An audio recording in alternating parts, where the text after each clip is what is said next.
खौफनाक जंगल का रहस्य। रात के 12 बज रहे थे। घना जंगल अंधेरे की चादर में लिपटा हुआ था।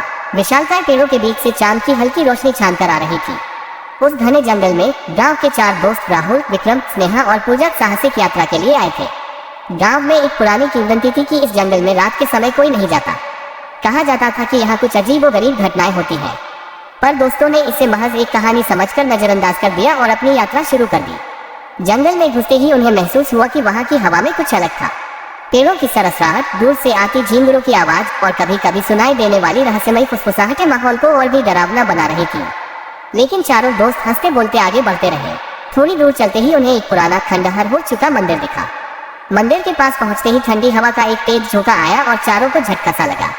विक्रम ने हंसते हुए कहा, अरे ये तो बस हवा है, हम क्यों डर रहे हैं। लेकिन स्नेहा का चेहरा सफेद पड़ गया। उसने धीरे से कहा, मुझे लगता है हमें यहाँ से लौट जाना चाहिए, ये जगह ठीक नहीं लग रही। बातों बातों में वे मंदिर के अंदर घुस गए। वहाँ का माहौल बेहद अजीब था। दीवारों पर उकेरे गए चेहरे मानो उन्हें घूर रहे थे। पूजा ने धीरे धीरे मंदिर के अंदर की ओर कदम बढ़ाए और देखा कि वहाँ एक पुरानी मूर्ति रखी हुई थी जिसके चारों ओर काले धागे लिपटे हुए थे। मूर्ति के चेहरे पर भयानक क्रोध और डर का मिश्रण था।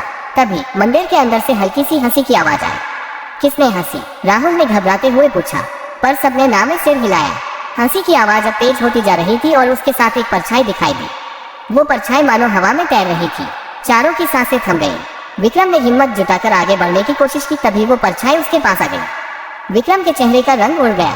यहाँ से भागो, उसने चीखते हुए कहा, लेकिन उसके पैर जमीन से चिपक से गए थे। उसकी आंखें डर के मारे खुली की खुली रह गईं। अचानक परछाई ने विक्रम को जकड़ लिया।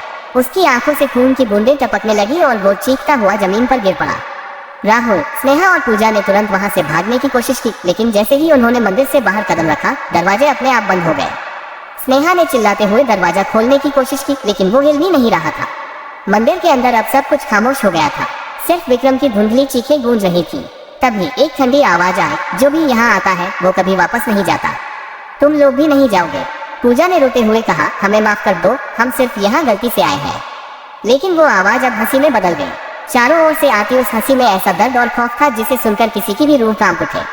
अचानक मंदिर के फर्श में दरारें पड़ने लगी और उन दरारों से काले धुएं का गुबार उठने लगा। राहुल ने देखा कि स्नेहा और पूजा की आंखों में अजीब सा नशा आ गया था। वो दोनों अब उसकी ओर मुड़कर डरावने अंदाज में मुस्कुरा रही थी। राहुल को समझ नहीं आया कि अब क्या किया जाए।